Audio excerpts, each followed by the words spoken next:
The next presenters are members of my team at the University of Minnesota Institute on Community Integration.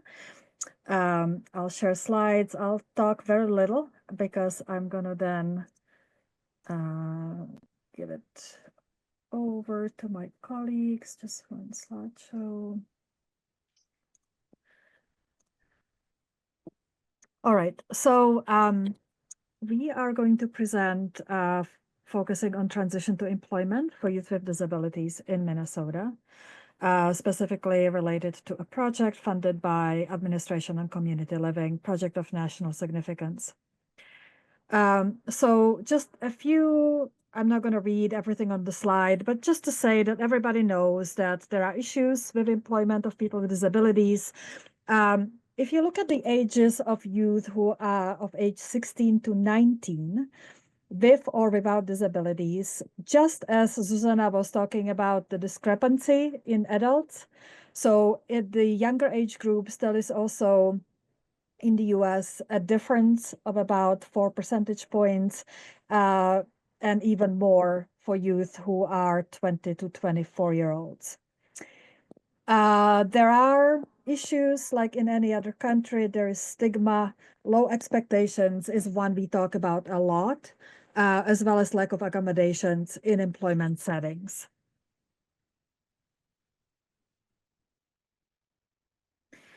However, in the United States, we have actually a funded program of transition for youth who are 18 to 22 in most states.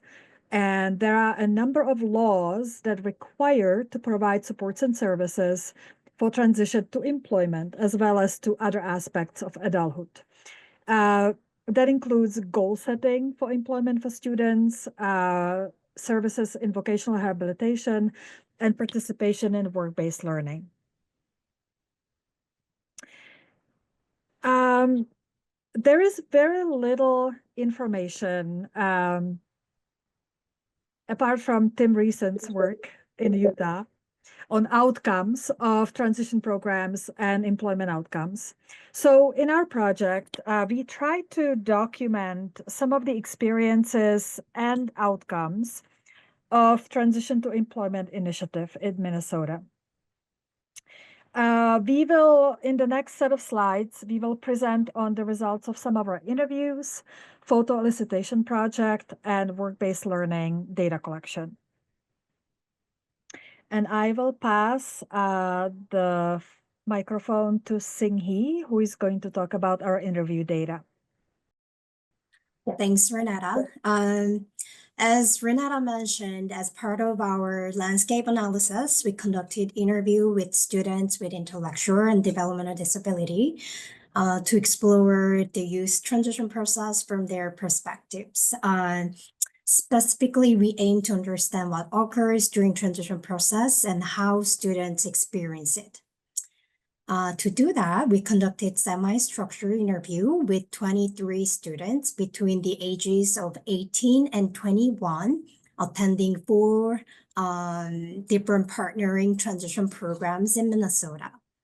Among these participants, 14 were male and 9 were female students. To analyze the data, we used grounded theory principles, including open and exile coding, to capture the students' lived experiences using their exact words and expressions, and also to identify any relations across categories. And then let's move to our preliminary findings. In here, particularly focusing on, related to work experiences. So some students, students have their experiences is kind of variable, but some students shared they participated in work-based learning opportunity that match with their interest and preference. For example, one student expressed that he really enjoys security work at school because it aligns with his interest in observing people through camera. So this this kind of alignment between student interest and work tasks appeal to be an important factor in their satisfactions and also engagement. And also some students viewed gaining work experiences at different, various work sites as an opportunity to explore what they like and don't like, which highlight the value of the testing out different roles to discover what fits them best. And as research identifies, early paid job experience is one of the critical predictors that are associated with positive post-school outcomes. So students we interviewed shared their paid job experiences, and it is clear that these kind of experiences provided both a sense of accomplishment and an important step in their groups. So these findings highlight how essential work experiences are in helping students transition into adulthood and employment. So our more detailed work-related results will be presented by Matt. Thank you, Seung-hee. So let's see. Matt, are you on? Yep, I'm here. Can you hear me okay? Okay. Yep. Great. Yeah, so I'm Matt Roberts from the University of Minnesota as well. I work with Renata and Brian and Seung-hee on a number of projects. And so one of the sub-projects we did was on photo elicitation. That was part of the landscape analysis that Renata and Seung-hee already mentioned. But here we wanted to dig a little deeper with students and give them a chance to kind of provide us with some sort of free-flowing qualitative information about what they're thinking about as they transition into adulthood. So they're looking at, what experiences do they have that are meaningful? How do they define their adulthood? And then what aspects of the environment around them are notable to them as they're thinking about transitioning into adulthood. So if you want to switch to the next slide. So we had 11 students from 2 of our partner transition programs. They were ages 18 to 21. And we basically gave them a digital camera, gave them some training and instruction on use, and asked them to take those cameras and kind of go out into the world, into their environments, and take pictures of those things that represent their transition into adulthood. And then after a few weeks of that, we asked them to pick their 5 favorite photos that represented their transition. And then we would ask them some in-depth questions about each of those photos to kind of get at that qualitative information that as to why the photo was important and what it says about their adulthood. And then we did a thematic analysis of all those interview responses to kind of figure out what the main themes are about what students are thinking about as they think about adulthood and about their transition and becoming an adult.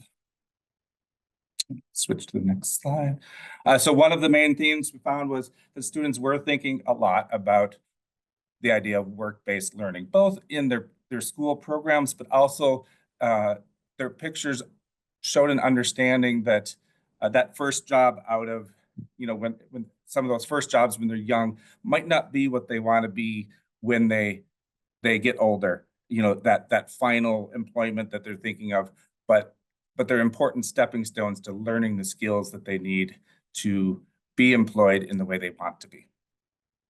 And then they also, they were thinking about the skills they need and the job interviewing and the soft skills that they need to be successful. And, so here's an example of someone who was thinking about interviews and what they would need to be successful in an interview, for example. And then they were also talking about what their future dreams were and understanding that maybe their school experiences weren't always the perfect fit for what they wanted to be, but they had these dreams of future employment they wanted to express through these photos. Yeah, and there's just another example of just, different types of dreams they have, and knowing that transition programs weren't always able to maybe fit experiences to those dreams, but that they knew that these were possibilities, and that the work-based learning experiences they had might be a stepping stone to being able to be in those areas. Yeah, and these are just kind of the general results and discussion. They had, the pictures were about a whole host of areas, but it was also not just about employment and some of your standard sort of, are you going to go to school or employment after, as you get older, but how can they connect to their community and to the people around them in a way that's where they live a meaningful life. Yeah, and sometimes, the second bullet there is, sometimes they saw the training programs, the transition programs as important, and sometimes they felt like some of those skills might be missing in some of their programs. And then, so I believe Brian is going to talk about work-based learning. Yep. Hi there. I'm going to talk a little bit about what we have learned about the work-based learning experiences of students who have taken part or gone to school in the school districts in which we're working with as part of this project. And these are 4 school districts in different parts of the state of Minnesota, ranging from an urban school district in Minneapolis to rural school districts in the northern part of the state. And what I'd like to talk about is what we've learned through observation, talking to our colleagues at these transition programs about work-based learning. And of course, work-based learning has a number of different components, starting out with awareness that should occur as early as possible in a student's career, exploration of activities so that students can learn about what people do for living in different occupations and the skills that they'll need in the workplace, and then preparation. And it includes a lot of different types of activities, ranging from listening to people talk about their occupations to taking part in internships. And again, all of this depends upon high quality school business partnerships. Next slide, please. So what we basically were taking a look at are, the extent to which students were, exploring career paths, learning skills that were necessary for effective employment, competitive integrated employment, and then taking a look at applied kind of work experiences. Now, theoretically, there are a wide variety of work-based learning experiences that an individual could have, and those activities may vary from apprenticeships to internships to job shadowing to different setting in school or in the community, and whether those experiences are paid experiences or volunteer experiences. Next slide.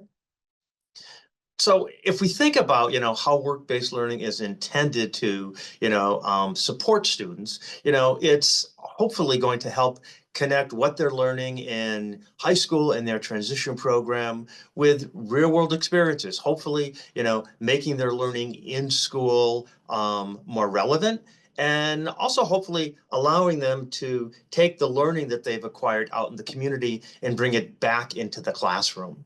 What research has also found is that work-based learning, has an impact on enhancing student motivation and academic success, and supports them in really kind of developing and refining their career goals. And then probably of most importance to the group we're working with, it gives students practical experiences and helps them develop both the hard skills and the soft skills that are necessary for them to enter the job market. Next slide. So what research that has been conducted so far has suggested is that while work-based learning experiences do have the potential to have a very positive impact on student outcomes, both with respect to employment rates, salary, and whether students have benefits. We also know that there are gaps in work-based learning. There's some empirical knowledge about, how well work-based learning experiences kind of predict later employment, and at least some of the research has helped to drive legislative mandates in many of our states with respect to, work-based learning requirements for high school and transition age students with disabilities. But, despite legislative mandates and kind of a lot of theoretical knowledge about work-based learning, there's been relatively limited research in recent years about what really happens in reality. So what we wanted to really understand is, in the school districts we were working with, what is the current the landscape of work-based learning, and how might we take that to help advance further research. Next slide. So what we really wanted to know was what types of learning experiences students were getting in their transition programs, what types of organizations in the community were providing those experiences, and the types of work that students were engaged in. And wanted to explore those questions both within and across programs. Next slide. So what we did was gather data from our 4 partnering transition programs, taking a look specifically at the type of work site, the types of positions students had, and whether those positions were paid or unpaid. Now, the data that I'm going to share with you is a couple of years old, and I know that a number of these school districts, based upon the feedback that they had received, were trying to make some changes in the types of work-based learning experiences their students were getting. As you can see from this slide, students kind of had a number of different types of work-based learning experiences, with over 50% being kind of in private organizations or businesses in 3 of the 4 school districts we worked with, somewhat less being in nonprofit, and smaller numbers being in school-based vocational sites and within school districts or schools themselves. Next slide.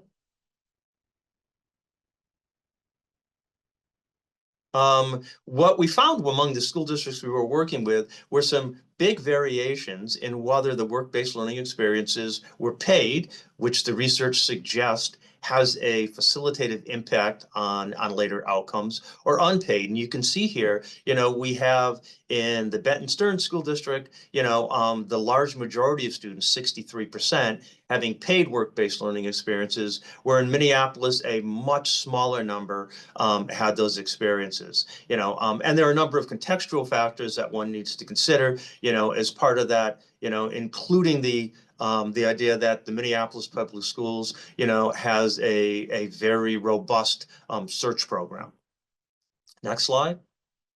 And then what we found was that there were a wide variety of work-based learning experiences that students had. But as you can see from this table, in all the school districts, a fairly large percentage of those work-based learning experiences were in areas that I think our project staff would say, really don't have clear career paths for students, providing them with the opportunity to be able to kind of improve their work types or employment types of experiences over time. The large majority of those experiences, were in buildings and ground, cleaning, maintenance occupations, transportation and material moving occupations, a much smaller percentage in other areas. Next slide.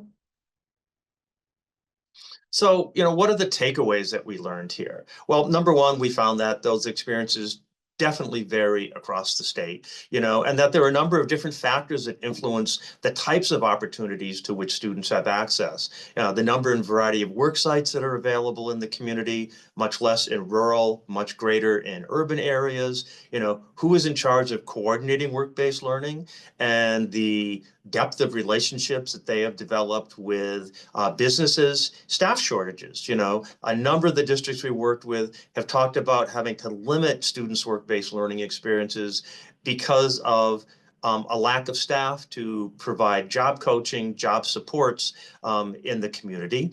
And then there are also some real differences in whether students through PREATs are being adequately prepared for their work-based learning experiences. I think the other thing that, we want to make sure people understand is that at least in some of these sites that we visited, students were not necessarily learning the types of job skills, the types of knowledge that would provide them with an opportunity to acquire competitive integrated employment in the areas that they were specifically interested in. A number of the tasks that they were doing, a number of the skills that they were learning, were very limited and behind the scenes, providing them with, very few opportunities to interact with the general public. What we also found, I think, is that there was, in general, an underestimation of some of the capacities that students had, and a lack of attention to really making sure that work-based learning experiences were person-centered and aligned with the students' kind of vision for the future. Again, some of these had to do with resource limitations. Other of these had to do with the way transition programs had a perspective on employment. The last thing I would like to say, although it's not directly related to work-based learning, is what we found in all of the school districts is that there was very little focus on post-secondary education and how that might contribute to a student's employment in later years. Very few of the districts in which we worked with, had really structured programs to provide students with the skills that they needed for post-secondary education, even though in the US, we know that a large majority of jobs and employment opportunities for the remainder of this century are going to require an education that goes beyond a high school transition type of education. Renata, I'm now going to turn it over to you to talk about recommendations.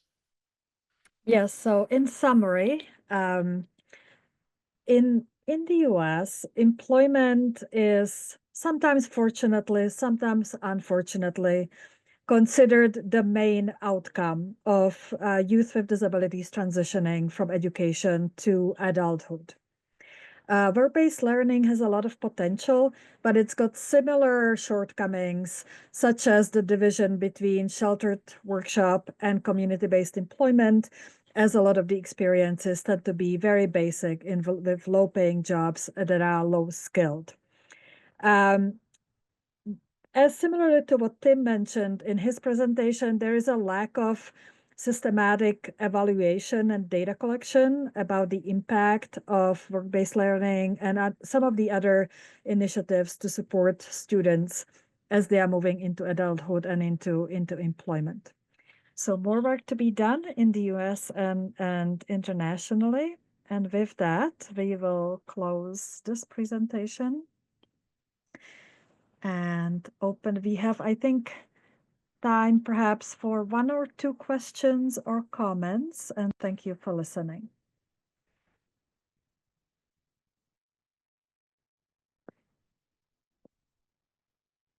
So any comments? I got a question. Yesterday I got an email from my master's student. She was asking me to comment her thesis. She's doing qualitative study, looking at young people's wishes about the future related to employment, and she introduced kind of the findings, and she made a comment that these are kind of the fantasies of the participants, young people with intellectual disabilities. So I was a little bit surprised that she, after having the education bachelor degree and almost master degree in special ed, she when she approached people asking about the future, she labeled those wishes for the futures as fantasies, which is not directly about understanding people's capacities or potential. It's something else. It's a kind of, it serves a barrier. So my question, sorry for this kind of a longer introduction. So my question would be whether you also this kind of face this kind of an attitude or approach, which again I wouldn't call lower expectations, but it's about, you know, not taking what people say seriously. Even somebody wants to work in the for a fire brigade in one or another position. So, and when it's somebody labels it as a kind of a fantasy, it becomes a barrier, and the person would not very likely get a necessary support. So that's my question, whether you also have experienced this kind of a feedback from the staff, from, you know. Yeah, thank you. Yeah. So, actually, we had almost the exact experience in one of the districts.